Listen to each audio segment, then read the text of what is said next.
Good evening aspirants, welcome to Daily News Analysis brought to you by Shankar IAS Academy. Today's date is 10th February 2024. Displayed here are the list of topics we are going to see today. Now let us get into the discussion. Look at this editorial article. Here the author has made a detailed analysis of recently enacted Uniform Civil Code. We will break down this article and see what it is, the advancement and controversies surrounding Uniform Civil Code. Firstly, what is Uniform Civil Code? It simply means there is a same civil law for all irrespective of religion. So UCC is mainly regarding all the personal matters like marriage, divorce, inheritance, adoption, etc. Currently, India has different personal laws to govern different religions. For instance, Hindus including Sikhs, Jains and Buddhists have Hindu personal laws which were enacted in 1956. And Muslims follow Shariat laws and Christians too have their own personal laws. So why do we have so many laws for different religions? Basically, India as a country has many religions due to our long history. So beliefs and practices of people are diverse in nature. However, these personal laws have some backward ideas that creates inequality in society. So many have argued that the government should enact Uniform Civil Code and should eliminate all the personal laws. Even our constitution makers had this in their mind. That's why they added a provision for UCC in the DPSP of our constitution.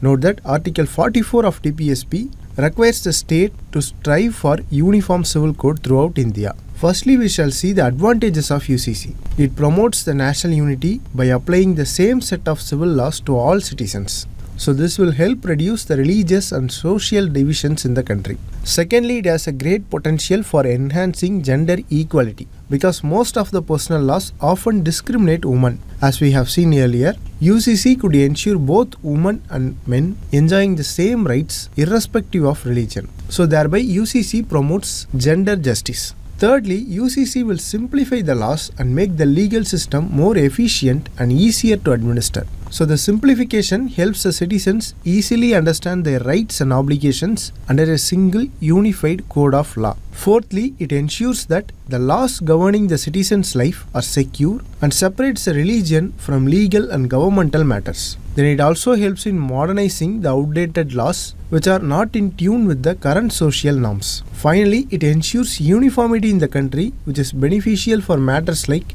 marriage and inheritance where different personal laws can complicate cross-state and interfaith relationships. So these are the important significance of enacting Uniform Civil Code. However, there is huge practical difficulty in implementing UCC. Now let us see the reasons for this. Firstly, it is clashing with the fundamental right to freedom of religion which is guaranteed by our constitution. So enacting UCC may force the people to move away from their religion.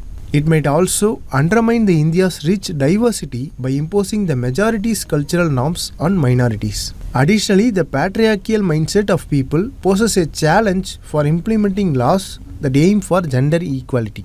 Critics also argue that India's pluralism may not be suited for one-size-fits-all approach. Similarly, if every state makes its own version of UCC, like how Uttarakhand did, India could end up with 28 different versions of UCC. So which itself defeats the purpose of having a uniform civil code. So in conclusion, the social transformation from diverse civil code to uniform civil code cannot happen just in one day. It should be a gradual process. So we should understand this and make careful consideration and public consultation before enacting Uniform Civil Code. So this is all about the discussion. Here we have seen the significance of UCC and the challenges in implementing UCC. With this, now let us move to the next article. Look at this article. So yesterday, the Bharat Ratnas award was announced for three important personalities: P.V. Narasimha Rao, Chaudhary Charan Singh and Dr. M.S. Swaminathan. Earlier, the government has announced for two other important personalities, Kapuri Thakur and L.K. Advani. So in this context, let us see the important points about Bharat Ratna award for our prelims examination.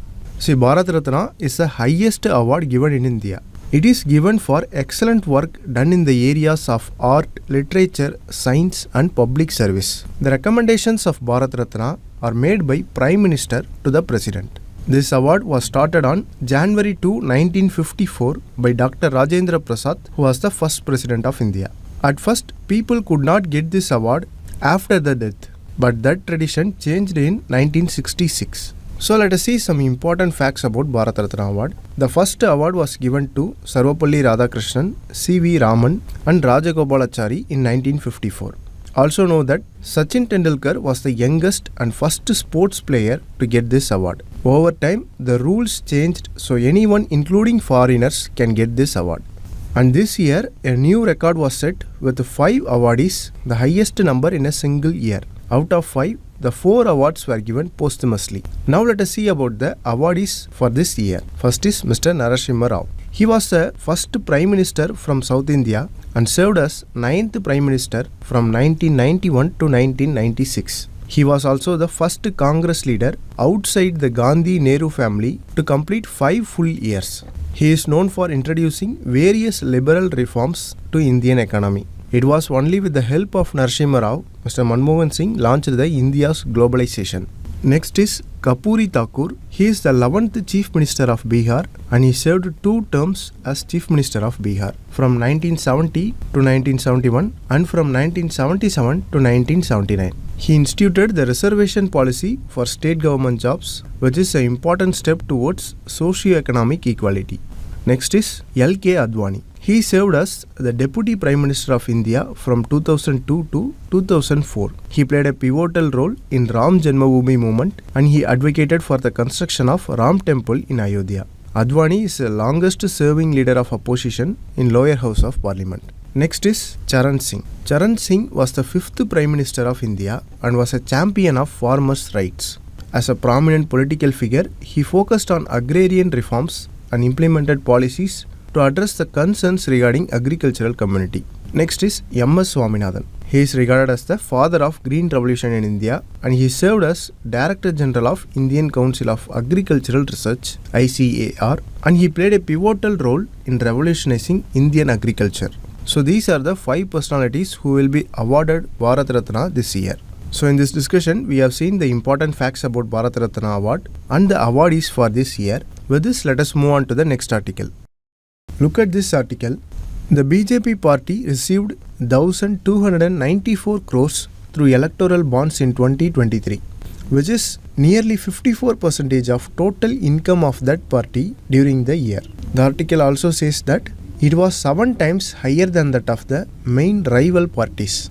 So in our analysis, let us see about the electoral bond scheme and the drawbacks of the scheme.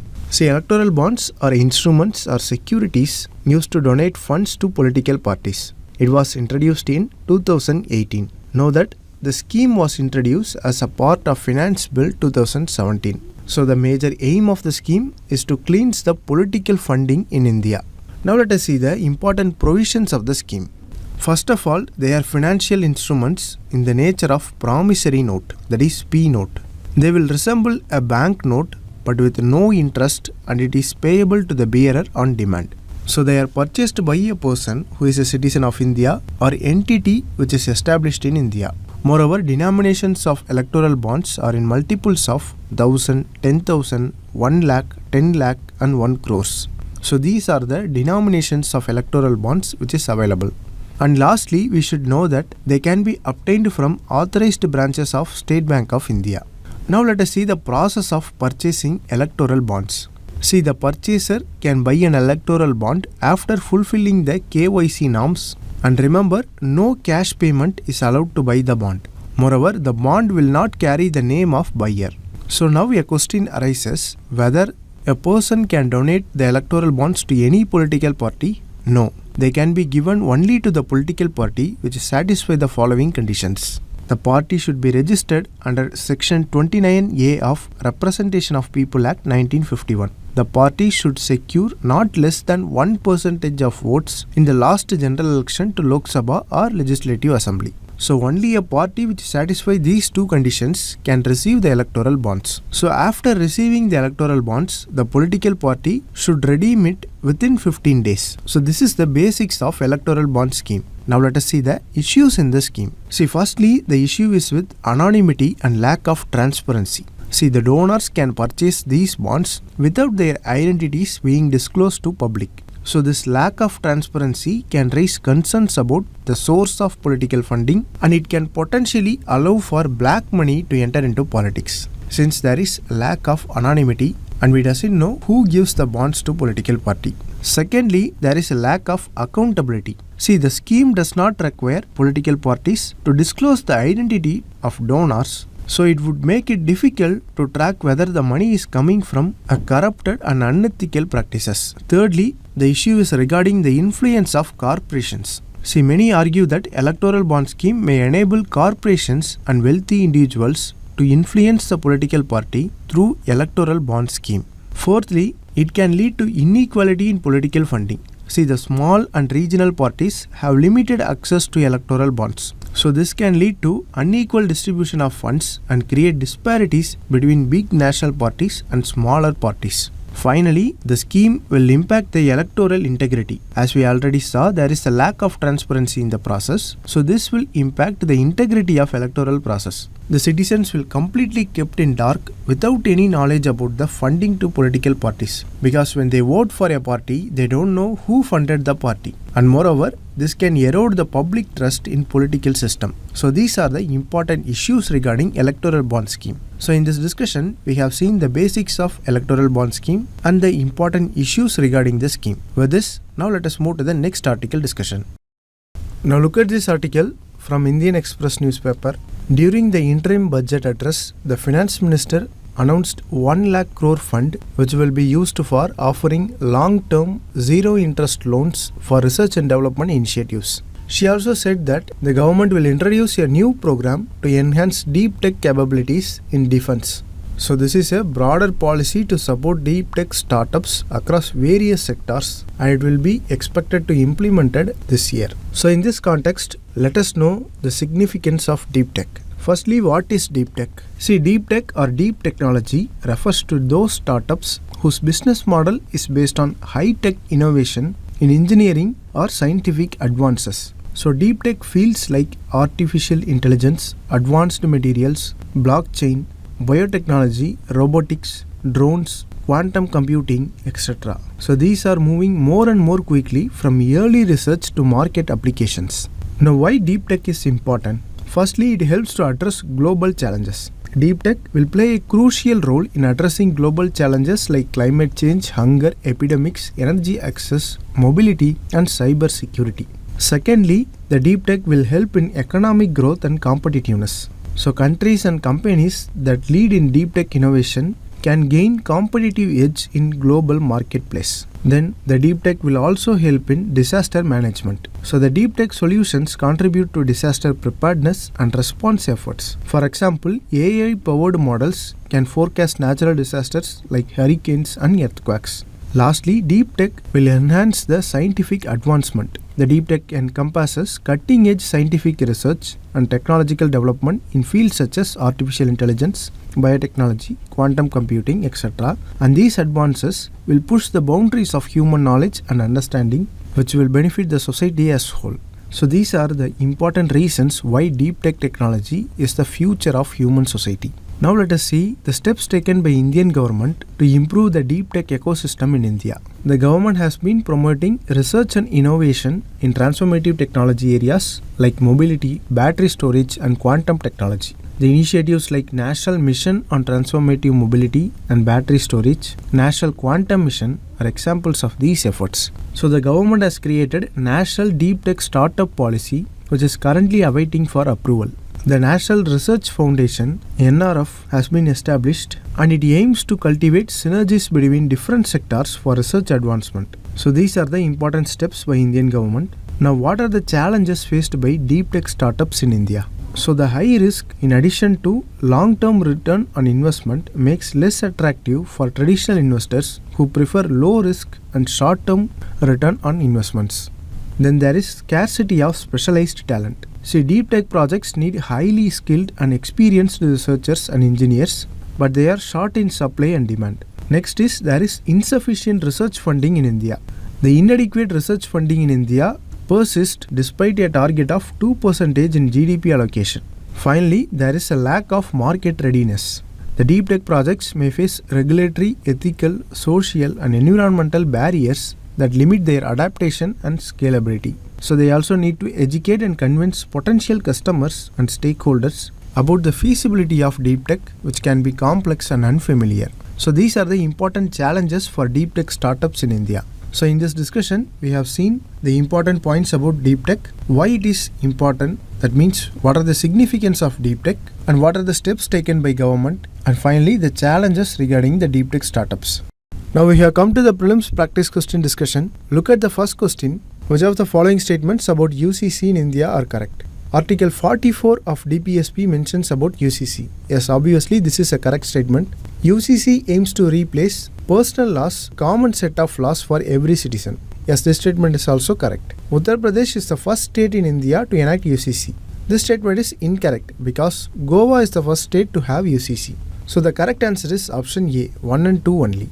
Now look at the second question. It is about Bharat Ratna awards. The recommendation of awards are given by President to Prime Minister. This statement is incorrect since the recommendations are given by Prime Minister to the President. The award is given only for Indian citizens and not for foreigners. This statement is incorrect. The award is given for both Indian citizens and also for foreigners. Look at the third statement. It was instituted on January 2, 1954 by President Dr. Rajendra Prasad. Yes, this statement is correct. So the correct answer is option A, only 1. Now look at the third question. It is about deep tech. Which of the following statements best describes the term deep tech? Technologies with a shallow impact on society, emerging technologies with a substantial scientific innovation, traditional technologies with a long-standing use, technologies primarily focused on entertainment purposes. So the correct answer is option B. As we have seen in the discussion, deep tech is an emerging technology with a substantial scientific innovation. So these are about the prelims practice questions, and this is the mains practice question for you today. Interested aspirants can write the answer and post it in the comment section. With this, we have come to the end of the discussion. If you like the video, please share it with your friends and don't forget to subscribe to Shankar IAS Academy YouTube channel. Thank you.